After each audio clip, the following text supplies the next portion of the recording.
team, Matlock Real-Time Geological Monitoring and Drilling Operations. How are you guys? Hopefully all of you are always in a good health and of course have great enthusiasm to join our event tonight. Let me introduce myself. My name is Kevin Herdian Gerard as a moderator who will guide this event tonight. Before the event starts, I ask for your attention to all of you who are present to be able to turn off the microphones and activate the camera. So this event can run smoothly. For your information that today's session will be delivered in Bahasa. Baik, selanjutnya kita akan mendengarkan sambutan dari Muhammad Fatur Rahman selaku Vice President of SPI STT Migas Balikpapan Student Chapter. Kepada Bang Fatur, dipersilahkan. Okay, thank you for moderator. Assalamualaikum warahmatullahi wabarakatuh. Good evening, everyone. Let me introduce myself. My name is Muhammad Fatur Rahma, as be a Vice President of SP STT Migas Balikpapan Student Chapter. The first of all, I would like to welcome Mr. Muhammad Zulfani Akbar ST to this event. And thank you for taking the time to join us as our speaker today. I would also like to thank all the participants who are present in today's web conference. In this web conference, we will discuss about Matlock real-time geological monitoring in drilling operation. This session, we help to gain insight in our perspective and strengthen our understanding of real-time geological monitoring, especially in drilling operations. Therefore, we invite Mr. Zulfani Akbar as today's speaker to collaborate on this important topic and guide us in understanding mud logging and its crucial role in drilling decision making. Maybe that's all from me. I hope all the participants can enjoy and benefit from this session. Thank you. Wassalamualaikum warahmatullahi wabarakatuh and good evening. Baik, terima kasih Bang Fatur atas sambutannya. Saya akan membacakan profil pembicara kita pada malam hari ini kepada Mas Zulfani Akbar, Sarjana Teknik. Mas Zulfani merupakan lulusan dari Universitas Pertamina dengan gelar Sarjana Teknik pada tahun 2024. Mas Zulfani juga memiliki pengalaman kerja yang luar biasa, di antaranya pernah bekerja sebagai Production Engineer di IATMI pada November 2023 sampai Februari 2024 dan juga sebagai matlogger di PT Paratama Data Unit dari Oktober 2024 sampai September 2025 dan saat kini yaitu sebagai Directional Drilling atau Measurement While Drilling Engineer di PT Paratama Data Unit September 2025 sampai sekarang. Wah, keren banget nih profil kita pada malam hari ini yaitu Mas Zulfani. Oke, karena sekarang teman-teman sudah pada tahu background pembicara kita pada malam hari ini, langsung aja nih kita masuk ke presentasi yang akan disampaikan oleh Mas Zulfani. Kita juga sudah terhubung dengan Mas Zulfani pada malam hari ini. Halo Mas Zulfani, bagaimana kabarnya Mas? Halo, halo, selamat malam semuanya. Hmm. Kalau boleh tahu Mas Zulfani, bagaimana Mas kesibukannya akhir-akhir ini? Ya, kesibukan kerja aja kayak biasa. Hmm. Sekarang saya lagi di Papua Barat Daya, Sorong.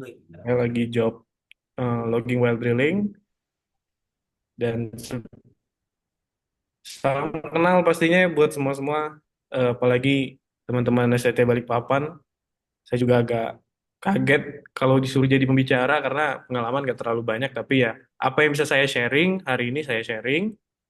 Yang nggak bisa saya jawab nanti pertanyaan dari teman-teman ya semoga nanti bisa dijawab sama profesional-profesional yang lain dan semoga malam ini ada insight buat kalian gitu. Oke, baik. Terima kasih Mas atas kesempatan yang telah diberikan sehingga kita bisa melakukan acara Hmm. kita pada malam hari ini. Dan senang sekali rasanya kita pada malam hari ini dapat bertemu dan berdiskusi bersama kepada Mas Zulfani. Oh ya Mas, bagaimana Mas? Apakah sudah siap? Saya coba buat share screen ya. Iya, benar Mas. Sebentar.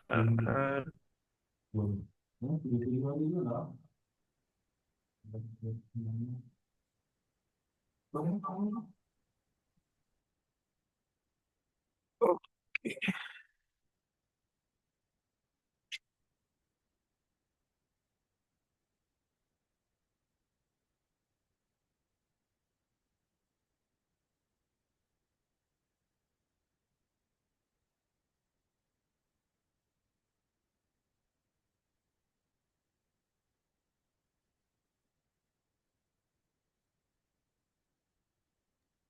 Bagaimana Mas? Apakah aman terkendali Mas? Sebentar. Oke, baik Mas. Hmm,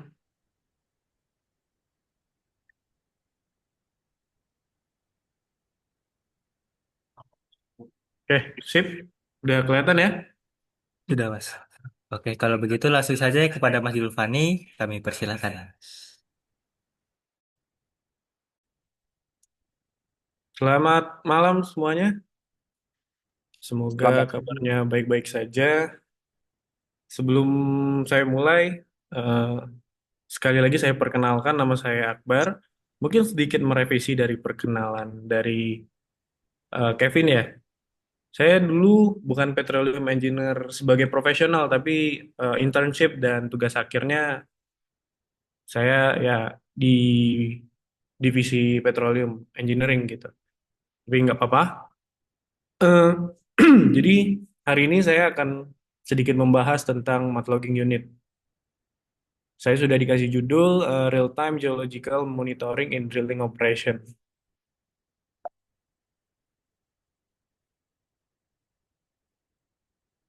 Oke, sebenarnya yang harus matlogging ini apa dan matlogging itu kerjaannya ngapain?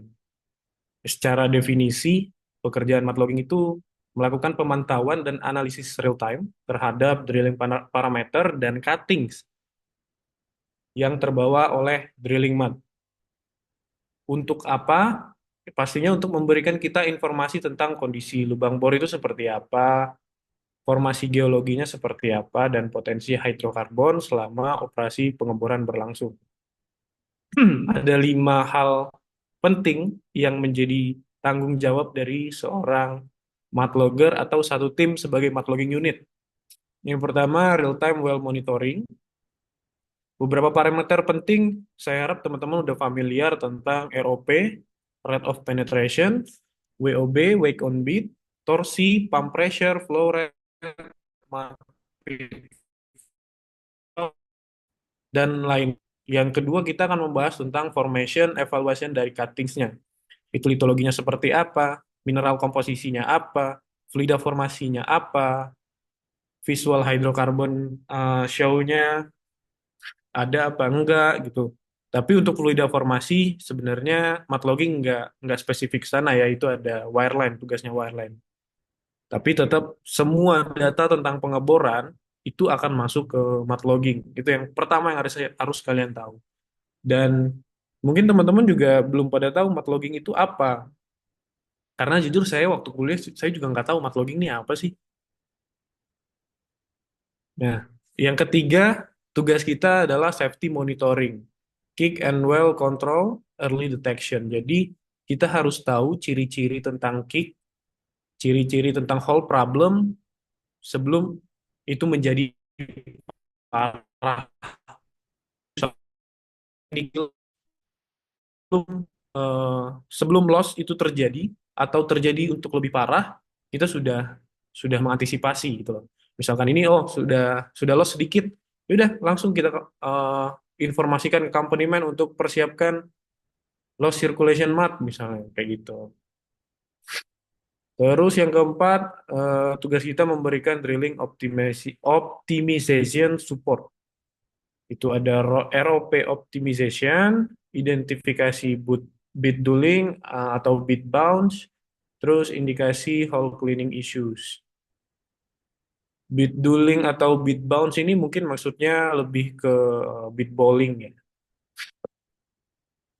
Karena adanya hambatan mengenai ROP jadinya. Yang kelima, dokumentasi dan reporting. Ada daily drilling report, PRD. salah nih kebanyakan baca berita politik begini. Selanjutnya kita akan bahas tentang matlog, gas log, drilling log, gas ratio log, dan composite log. Oke, ini adalah bagian-bagian atau essential crew yang bekerja pada drilling operation. Yang pertama ada drilling supervisor representative. Eh, Biasa disebut dengan company man. Ada juga, ya pokoknya tim-tim dari oil company. Selanjutnya ada di DMWD kalau sumur kita direksional atau kalau sumur kita vertikal tapi kita mau kejar ROP dengan cepat atau ngebor dengan cepat. Kita butuh ROP yang tinggi, nah, kita pakai mat motor. Jadi fungsi mat motor itu untuk tenaga pendorong ya teman-teman ya. Selanjutnya dari kru, ya mereka yang eh, berperan penting lah, baik itu dari tool pusher, driller, rig sub, dan lain-lain ya, teman-teman floorman dan lain-lain.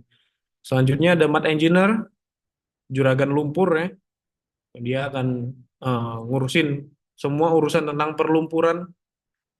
Terus ada cementing, abang-abang tukang semen, mereka yang bagian nyemen pastinya. Selanjutnya ada mat logging unit yang tugasnya monitoring dan semua urusan tentang pendataan. Nah, ini tampilan, ini sekedar informasi eh, tampilan dari server mat logging unitnya atau kita sebutnya MLDC atau mat logging data control punyanya Prambat ini. Teman bisa lihat di sini ya mungkin pusing kalau ngelihat pertama warnanya macem-macem, angkanya banyak, tulisannya banyak. Tapi inilah yang harus kita hadapi kalau teman-teman mau berkarir di drilling khususnya bagian mat logging. Kalian harus pahami semua data. Bayangkan dengan angka-angka kita bisa mengetahui apa yang sedang terjadi di bawah. Karena kita nggak bisa taruh kamera, kita nggak bisa lihat secara langsung, jadi kita ngelihat dari parameter. Contoh simpelnya, patokan kita sebagai mat logging unit itu dalam memonitoring parameter adalah pressure. Mungkin jika dianalogikan ke tubuh, itu kalian bisa tahu kondisi tubuh kalian dari detak jantung. Kenapa apa-apa sebelum pengecekan atau melakukan pengobatan, kita melakukan tensi. Kita tahu detak jantung kita berapa. Nanti dokter akan menganalisa lebih lanjut ini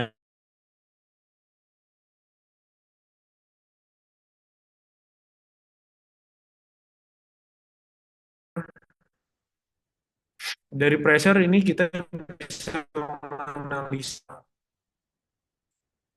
Misalkan ada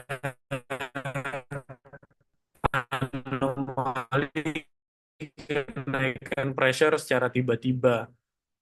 Oh, mungkin ada hambatan di anulusnya, ada hambatan. Oke, ada dua jenis sensor yang biasa kita gunakan di mat logging ya. Yang pertama ada jenis potentiometer, hanya highlight sekilas saja. Siapa tahu nanti next jadi mat logger, jadi harus paham masalah ini. Karena mungkin waktunya nggak cukup untuk ngejelasin semua ini ya.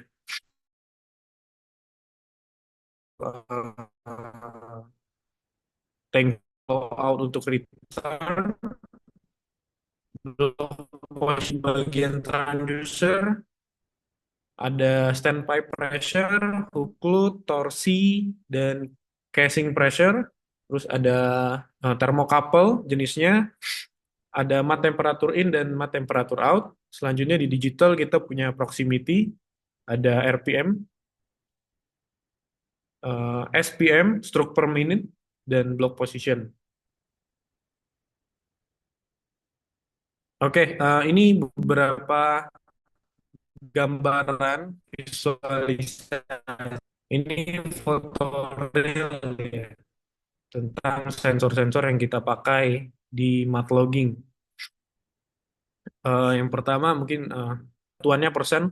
Terus ini SPM, dia sistemnya target. Jadi setiap penambahan stroke, pergerakan stroke, nah itu ada penambahan. Jadi hitungannya terbaca di sini nanti. Stroke per menit dalam 1 menit ada berapa stroke? Itu hitungannya masuk ke pemompaan. Ini tadi put pit volume untuk kita tahu berapa volume tangki kita di active system.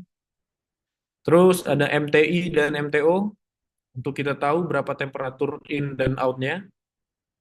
Terus ada casing pressure, kita taruh di choke manifold untuk tahu berapa pressure dari anulus. Selanjutnya ada block position, ini sensor depth. Kita akan tahu kedalaman kita nanti dari sensor block position.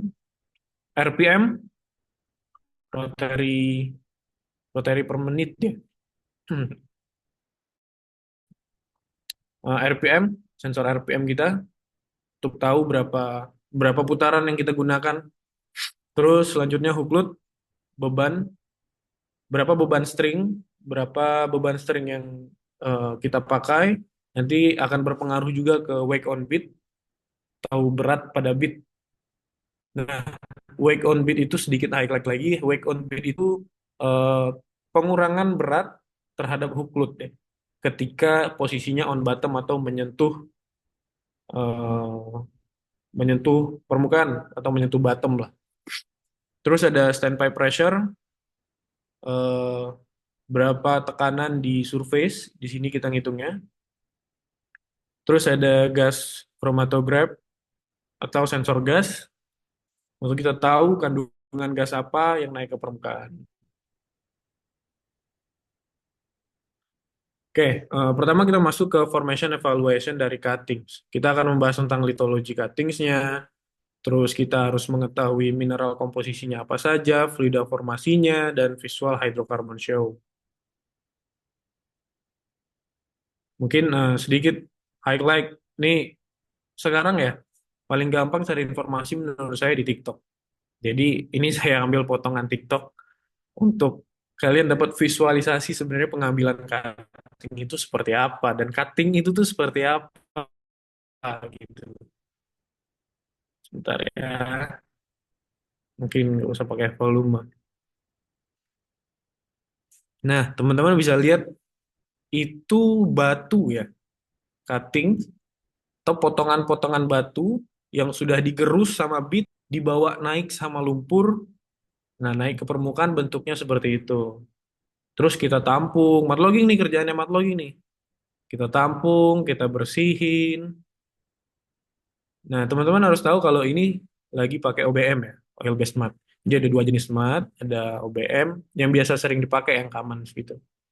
Tergantung base-nya apa, base-nya oil kah, base-nya water kah. Tuh. Nah, ini proses ya pokoknya itulah. Gambaran sedikit gambaran untuk teman-teman ngambil cutting itu seperti apa, bentuk cutting itu seperti apa. Oke, jadi tahapan-tahapan eh, yang kita lakukan atau treatment treatment terhadap cutting yang kita lakukan. Jadi setelah dari shell shaker, cutting itu naik, selanjutnya kita tampung. Kita tampung dengan dua ukuran ya. Satu cutting yang berukuran kasar seperti tadi, tapi biasanya kita kasih satu mesh atau penyaring lagi, yaitu yang untuk jenis cutting yang lebih halus. Selanjutnya treatmentnya kita cuci. eh, jadi treatment cutting itu ada wash dan unwash. Ini mungkin panahnya sedikit salah. Jadi dari cutting ini, cutting yang tidak dicuci kita masukin ke kantong. Ini ditulis kedalamannya berapa, well apa. Terus kita kumpulin nih, kita masukin kantong. Ini unwash, nggak dicuci. Terus ada juga yang wash. Kita cuci. Yang dicuci ini satu untuk kita nanti. Ada jenis litologinya tuh apa saja gitu. Persentasenya berapa. Selanjutnya ada juga yang kita keringkan. Setelah dilihat ini di deskripsi batuannya apa, persentasenya berapa, Selanjutnya kita keringkan menjadi ya cutting kering di dalam oven. Jadi kita punya oven juga. Terus kita masukin ke packaging yang kecil-kecil begini, kita bungkus untuk ya diteliti. Saya juga nggak tahu itu ditelitinya bagaimana ya, karena kita belum pernah lihat. Yang penting ya tugas kita itu. Nah, selanjutnya ini proses yang kita mau deskripsi batuan ya.